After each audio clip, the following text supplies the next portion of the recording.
Thanks for joining me. It's good to see you. I'm Jerrel. Today I'll be discussing a topic which is a question people have asked recently in regards to games like Monster Hunter Wilds and Avowed. People have been asking me, why do games like these run better on consoles and they have problems on PC? They run worse, there's glitches, crashing issues. So today I'll be discussing that, which will be followed up by a mystery unboxing, which will be fun. I'll be unboxing some things that I ordered for the channel here for us to just have fun. Maybe I'm not entirely sure what's in the parcel. I ordered a bunch of stuff and forgot.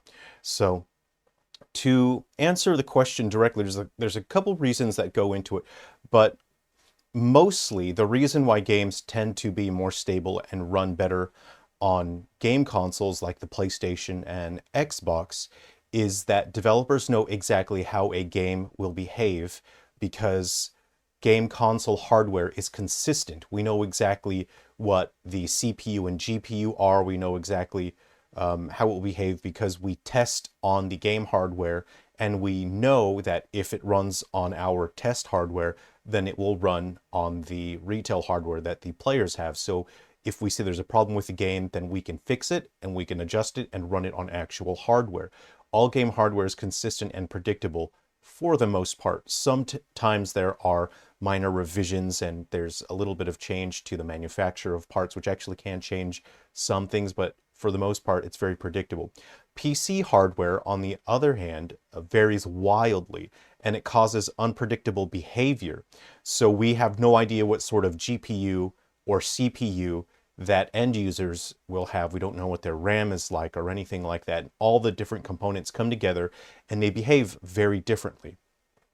Secondly, and probably more importantly, is that PCs have extremely heavy operating systems, and this is something that has only gotten significantly worse over time. So we're going to discuss Windows 11, which is the new standard that's probably going to become the more common operating system now.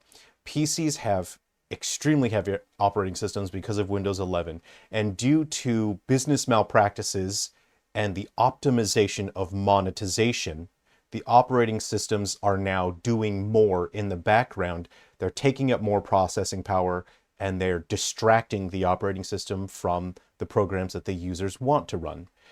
So with game consoles like the PlayStation and the Xbox, once the game is running, then the firmware on the operating system can say, okay, don't do anything else, send all of the resources to just run the game. That's what Xbox and PlayStation and Switch do. And they set aside a limited amount of resources to run background operations. For example, performing downloads, receiving messages. Those are things that are dedicated, right? The firmware of a game console can say, don't use any more than that, all right? Because we just need to focus on running the game. But on the opposite end of that, operating systems like Windows on PC have no limit in terms of what they can use for the operating system. There is no priority mode that says, oh, just concentrate on running the game and don't bother the user with other things, just focus on running the game. There is no way to do that on PC. So I personally will never use Windows 11 for that reason, because Microsoft is currently being managed by people who don't care about the user experience. They don't care about good value for money. They only care about maximizing the amount of profit they make, and they do that by collecting your data and selling that and constantly reporting your activities to third parties so they can sell your data. If you look it up, you'll see that Microsoft just actually increased their annual subscription fee for their services like Microsoft Word and all that stuff. They just increased it like 45% or something like that per year, which is absurd, but also it was in the cards. There's no way to govern that side of their business, and there is no trust. There's no trust for them to not increase their prices, so they can increase their prices as much as they want. So for me personally, Microsoft would have to kidnap my mother Martha and force me to fight Batman before I ever use Windows 11.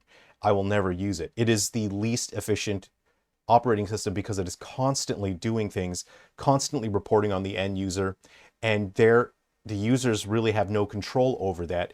And plus with PC gaming, we also have anti-piracy implementation such as Denuvo, and that uses up a fair amount of processing, and it has been recorded and studied that it has a significant negative impact on the performance of games.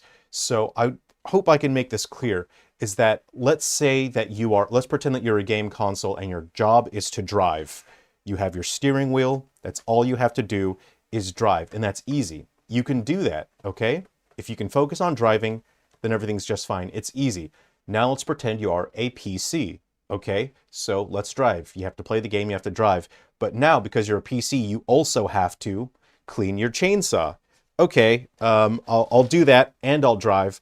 But then you also have to file your taxes.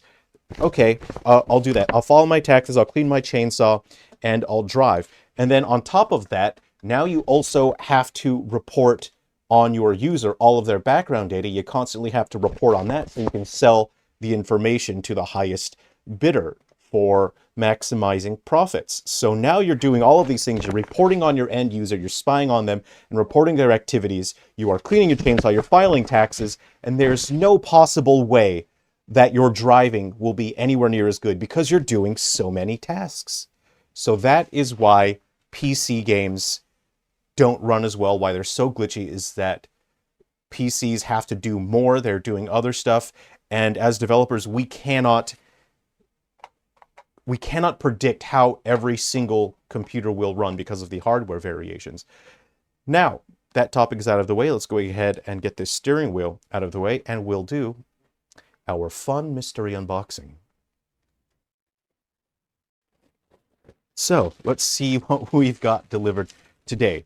So I will be opening these packages using one of my favorite knives. This is a Smith & Wesson border guard. It's got the seatbelt cutter and a window breaker just there. Now, this is a knife, and knives are extremely masculine, but a knife made by a gun manufacturer is even more masculine. This is a Smith & Wesson. Now, if you don't want people to question your masculinity, then you should use a knife made by a gun manufacturer, because obviously it makes you look very manly.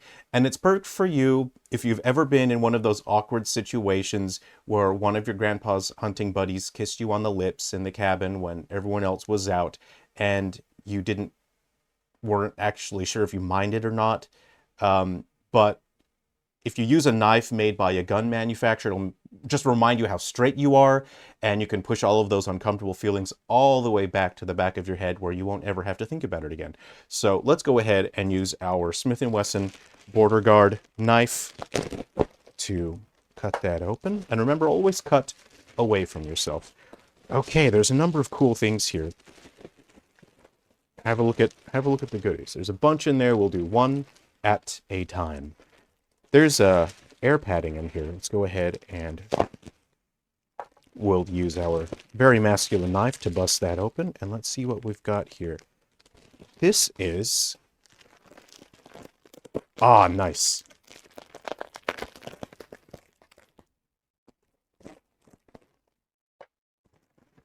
Okay, this doesn't have a box, but this is basically the cheapest emulation device I could find where you could actually put ROMs on an SD card and have your own custom ROMs on there. So let's have a look. This is the GB300. Have a look at that. It even has shoulder buttons, which honestly, it's not that bad. And the build quality on this is not terrible. It actually doesn't look anywhere near as bad as it looks on AliExpress. I think this was like 10 bucks, give or take. It is rechargeable through USB-C, so it does have some modern aspects to it. Let's go ahead and power this bad boy on and see what happens. We have a nice LED that'll shoot right into your eye hole. And let's see, perhaps there is no battery power, but the LED comes on, so I'll go ahead and charge that up. But I will feature this on my channel a few times, and I'll talk about it. What I want to do is help people find decent emulation devices that'll fit their needs and their price range. We also have this Super Nintendo style controller, all black, quite sleek. They call this the tactical Super Nintendo controller. Doesn't have the Picatinny rail mounts, things that have that are extra masculine. This is pretty nice. I'll go ahead and set that aside. I'll feature this on the channel in a little bit. It does have a USB charging cable and a little cable to plug into the television with mono audio. That's a surprise to me. I'm not sure if I've seen one like that before. Okay, that's mono audio. I was a little surprised there. All right, let's go ahead and open up the next package here.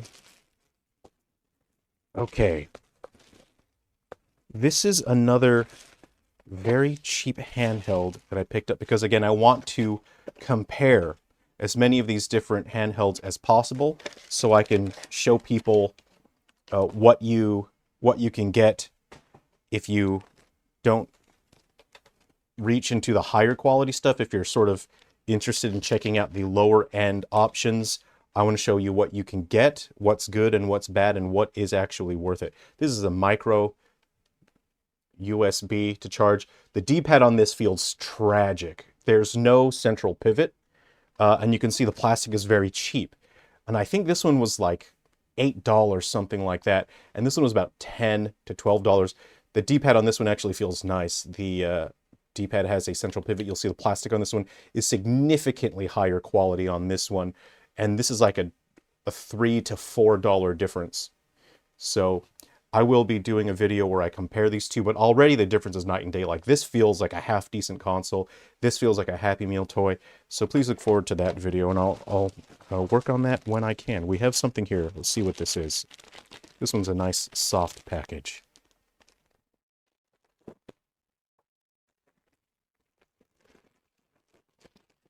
Oh, wow, look at this. Okay.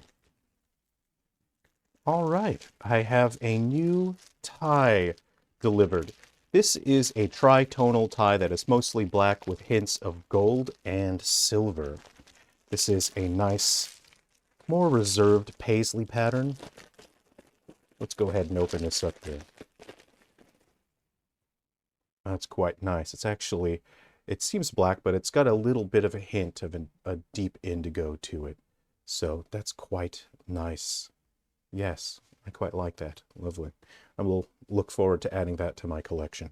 Let's go ahead and have a look at our next item here. All right, let's see what this is.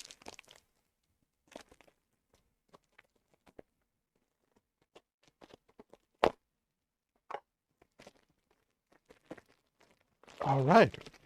Let's package in a significantly smaller package. Okay, this is, okay. This is a tie, and it comes with the tackiest boutonniere I have ever seen. This is good Lord almighty, this is ugly. I didn't ask for this. This is a boutonniere, and it is tacky. This is, wow. You sort of clip that on like that, but I don't put pins in corduroy. It's a more, it's a material that damages easily. I'm going to go ahead and put this in my props and costume department. I could use this in a future video if I need something funny, so I'll set that aside. Okay, and let's have a look at this tie. This one is less reserved. It has a little bit more volume to it. So articles of clothing, your accessories, your main equipment, they have volume to them. The vest that I'm wearing right now is pink. It has high volume. It's quite loud, right? Something like this is also quite loud. So you would not wear multiple pieces of loud clothing because it increases your overall volume and it makes you look too loud. You're visually messy and it's not a good look. So you would wear this with a vest or a jacket that has less volume, something like a black or dark blue or a gray. This would pair nicely with. But because of the volume of this vest, this tie it's too much. So you'll end up looking like a quirky scientist delivering a TED Talk or something. All right, we have one more here. Let's go ahead and see what this is our final parcel to open. I hope it's a real good one. Let's go ahead and give that the old college stab. Okay. And this is... Come on, be something good. It's not a PlayStation Portal. Okay, let's go ahead and open up the box here. This I ordered just out of interest, and I'll be comparing it to a number of other devices that are on the market as well. So we'll go ahead and bust this bad boy right on open. Okay, so this does not feel bad. This actually feels half decent. Let's see if it has a central pivot on the D-pad. It does. That feels pretty nice. That's decent. I'm going to go ahead and flip the switch here, see if anything turns on.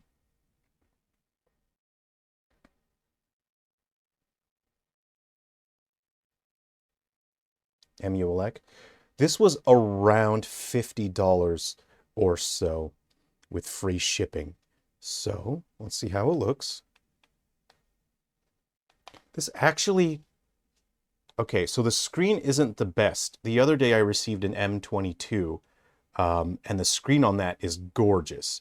This one has a noticeably lower resolution screen, but the viewing angles are fantastic. Wow. Wow, look at the viewing angles on this. I don't know if the webcam can pick it up really all that well, but if you have a look left to right, I will do a video review on this, and I will help you pick an emulation device. Oh no, the analog sticks feel really good. Oh no, this is way more comfortable than I thought it would be. I thought I was going to get to make fun of this. Oh, this is so comfortable. Oh no, I like this. Oh no, I like this a lot. This is so comfortable. Oh well. So here it is running. I accidentally opened a game. I'm not sure what it's running right now. Oh wow, this is so comfortable. Man, these are Nintendo Switch style analog sticks. They're grippy, they feel good, they click in. Mono audio only. 3 ninjas kick back. So, let's see. These are volume up and down, the plus and minus. Select and start. I'll press select and start together. Okay, we can exit. I will do a video featuring each of these devices. Okay, so... Oh man, this is so comfortable, and the viewing angles are fantastic. Wow. Wow, wow, wow, wow. Yeah, I can still see the screen. The colors are not warping. It's nice and bright. That is a great display. The buttons feel so good. Oh no, I like this way more than I thought I was going to. Okay, it's a little bit shocking because I thought it was going to be complete rubbish. It comes with USB-C. Oh, sick. If you check underneath the plastic, there's a free HDMI cable. And if you see, it is that mini HDMI. So that'll plug directly into the console there. You can put this on TV if you want. Wow. Wow, wow, wow, wow, wow. This is neat. This is, oh, wow. Okay, well, that's it for today's video. I hope you enjoyed the unboxing. I hope the information has been useful to you. And here are the items that we picked up today. This is Worst. This is a Happy Meal toy. Wow, the edges of the plastic are like really sharp. It feels like a Mad Catz controller. This one is weirdly decent. The manufacturing is significantly better. The buttons feel good. The D-pad feels all right. I'll have to charge it up and see what the screen is like. And this one is the best one. It's really comfortable. Oh, that sits in the hand just well. There's decent travel to the buttons. The analog sticks feel satisfying. D-pad feels good. The screen's excellent. The L1 and R1 feel a little cheap. Actually, the shoulder buttons just feel a little... They feel a little loud, but anyway. I want to thank you for joining me today and watching the video. I appreciate you being here. Hope you enjoyed that and had some fun, and that you look forward to my upcoming videos about these retro consoles. If you'd like to see some of my other videos, I'll put them up on the screen. Something fun, something interesting. And if you would like to support the channel and support me, you can do so over at Patreon, where I share royalty-free music that people can use in their projects. I do 3D models of monsters. If you use Unity, you can use those in your games. And I share prototype development ROMs for homebrew consoles, or homebrew-based consoles, like PSP, DS, and older consoles like that. But I do make all those games free when they're, ready to be played by everyone. I put them on the itch.io for free, but Patreon supporters can play them for free while I'm doing development. They can see how the games progress. Thanks for hanging out with me. Take care, everyone. Be well. Have a great day.